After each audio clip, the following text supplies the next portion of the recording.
this, right? So what the part that I love was you saying, okay, you need to have a bag full of your brags, right? You kept track of every single thing that you were doing for the roles that you were in, and you kept that, right? So you made sure that you were communicating what it was that you did as well too, building that confidence, speaking about it, tooting your own horn, because nobody else is going to toot your own horn, and nobody's going to toot your horn for you either, right? So when you have accomplishments, talk about it. You also talk about forward-facing positions. Forward-facing positions. Nobody knows who you are if you don't have visibility. Nobody knows who you are if you don't have visibility. So you're sitting in the back, right, in the back row of an assembly or some sort of speech. Nobody's going to know who you are sitting in the back, guys. And that's how it is in your career as well too. If you are in a backseat position without being a person that's closer, I look at it like this, closer to the client, nobody's going to know who you are, and you aren't going to make as much money within your career not being in the front. And I say this, that's about sales, right? The reason why salespeople get paid so much money is because they're closest to the client, and they're the ones who are out front, and they're the ones who are bringing in the revenue and all that other stuff, right? So I love that you said that as well, Carlos, man. That was fantastic. What else you had? You said something. But it's very, very beneficial to be in those roles, because you always want someone, when you're not in the room, to advocate on your behalf.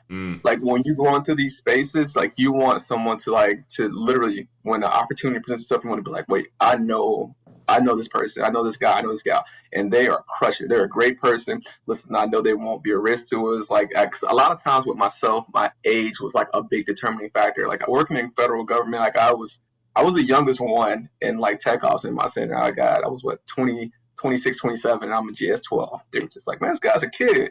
So, but my work ethic and like my personality, getting out there and being in those facing roles, when it came time for those opportunities, people thought of me, because it's like, well, I know a guy. Listen, he has good energy. He's driven. He's focused. He's a young guy. Yeah, he has kids. He has his fiance. They have family. Like he's very, very balanced. He'll be good for us. And that's why it's great to be in those roles, because when I'm not in the room, I want someone to think of like, okay, well, we got this new position coming up. Like, we want Carlos. Yep. We want Carlos. So I like being there. I don't shy away from the opportunity to be like, hey, do you want to lead this? Yeah, step up to those. That is very, very crucial, because a lot of times the people who are in those rooms are the gatekeepers. Yep. Yeah, that's true. So. And that's going to determine if you get in or not. If that's or get that position or not. Right. And that's, I love the fact that you say that, because what being out in front does is it gives you an opportunity to have many sponsors and many people who are going to vouch for you. And ultimately, you want to continue to climb in just about any aspect of it. And you were in the military, and you use this as well, right? You were in the military. And we're going to talk about another part of it too, civilian world and big time corporation, if some of this still relates, because I think it does. This is some of the things that I actually talk about to my clients as well too, these same things. But one thing that you said, and I want you to hit on this when you said, you don't want to be a part of the good boys club, and something about corporate America and something about being in, these high positions of power. I personally think that when you were out front, you're going to get an opportunity to be a part of the good boys club. And that's a little bit of a difference than what you kind of, said being in the military, right? So hit on that as well too, Carlos. So what I mean by the good old boys club, I found this. It's a circle. I definitely found it in the military. So it was a circle that a group of people would spend all their time together. Their wives and kids hang out. And these are people that control like the livelihoods of like the junior enlisted people per se. The wife and kids to hang out. They all go to school. When I say it's the good old boys club, it's them. And a lot of times it happens. It kind of is what it is. Like I try my best to defeat those odds. They pull someone up, not based off the requirements. Like the person, like you can have the requirements set. Like, hey, well, you need this degree, you need this many years experience, you need a background, this, you need this. All these things will be lined out. But because, like, man, you know what? I know him and I grew up with him. And I'm just gonna, this is my buddy. Oh, we go to our both kids play on the same baseball team, the same soccer team. They would get catapulted up, and I was just like, man, what? And it bothered me because on paper, and just performance in general, I would crush these people. I Yep. crush them 10 times out of 10.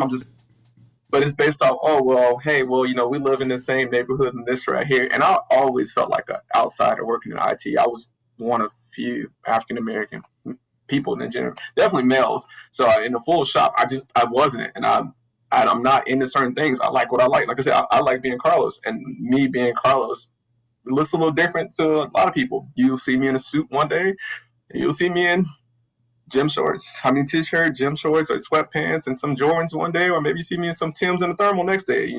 I have range, and I accept that. And a lot of people want me to fit inside of a box, and I'm just like, yeah, I don't fit inside this box. Nor will I want to fit inside these boxes. I'm just not. I'm going to perform. Like grew up playing a lot of sports, so my mindset is compete. If you beat me, fair enough. I accept that. I can accept that. I'm gonna go home and I'm gonna work on it. Next time we play or I see you again, I'm gonna expect a different outcome. But just to be handed to these opportunities, I did not like. Like when I got into these opportunities, like Federal Aviation Administration, for example, that one, I got Greg. He wanted to take a chance on me. He was just like, man, listen. He was like, I never hired someone young. We never hired anybody this young in our center ever. He's like, you'll be the youngest one, but he's like, I think you're great. He was like, your skill set is just amazing. He's like, you've done so much. And the people who were pipelining before me, they didn't have half the qualifications. But so many people were robbed of it. I got in, and I'm like I can't just oh, it's okay just because I got in. I know so many people that put in for this position that just were not given an opportunity. And then when you talk to the people who are in these positions, like, hey, what's your background? What are you doing right here? It doesn't add up. And I would just be like, yo, how did you get this job then? You know what I mean? You don't even you don't even know the basics. You don't know Linux. You don't know, nor are you even trying to learn them. Oh yeah, my buddy used to work here, so you got me. And I'm just like, that's what I mean by that good old boy. Like, you know what I mean? And it sucks because once you come into there and I start performing, people are like, oh well, hey, you want to do this right here for me? Just like, yeah, no, I'm not here to do your job.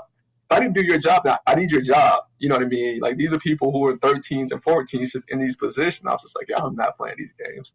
So I was just surprised by walking in there because you start, before you get in there, you believe into organization. You kind of like you drink the Kool-Aid. You just you're like buying all into it, but then you get in there, you're just like, this is what it is. It's like you come there like Scarface, expecting to find gold in the streets, and you realize it's dirty business is everywhere. It's everywhere, Carlos. I'm gonna jump in real quick. It's absolutely everywhere, which is the reason why I say this on this channel. We belong. We belong. Yeah. You get into these circles, you get an opportunity to be there, and you see that you can perform a lot better than the people that have been there for a very long time. And I say this every single day, and I'm seeing it every single day. I had a conversation last night with a mentor of mine, or the previous night. My wife and I and the kids went to dinner, and he's a CEO of a company of about 20 million now. He just got the role. And he literally said to me, he said, Antoine, you can do this job. I'm like, what do you mean? He's like, yeah, Antoine, you can do this job. I'm like, what do you mean? He said, Antoine, they gave me a playbook. They gave me a playbook.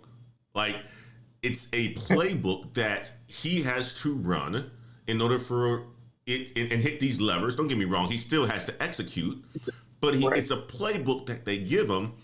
And ultimately what's going to happen is he's going to grow the company, and then they're going to come out and buy it out. And then everybody wins. Right. But I'm thinking, I'm seeing these things that happen. You just have to put in the work to get that opportunity to be in that club. Right. And then you're going to find out, it's like, these guys aren't that different. They aren't different at all. Matter of fact, they're probably worse and don't have the knowledge, which is the reason why I always say, guys, we belong.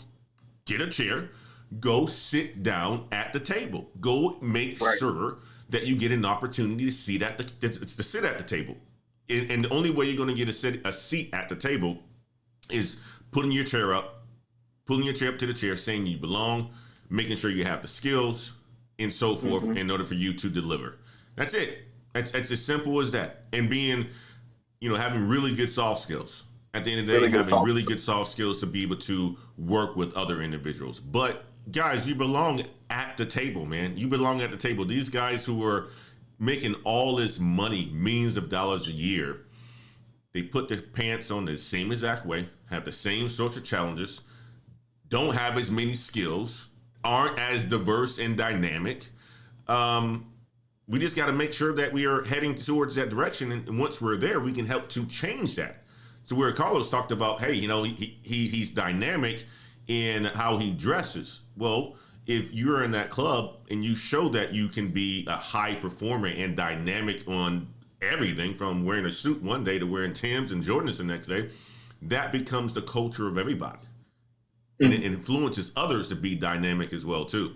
So it's not going to be this stuffy, I want to be in this suit all day and have to follow one person's rules. No, when you get up there, you can help to change the culture. So you can help change it. You can help change it. Exactly. But you're going to have to want to push to get up there. You're going to have the skills to get there, and you're going to have to want to just pull a seat at the table, guys.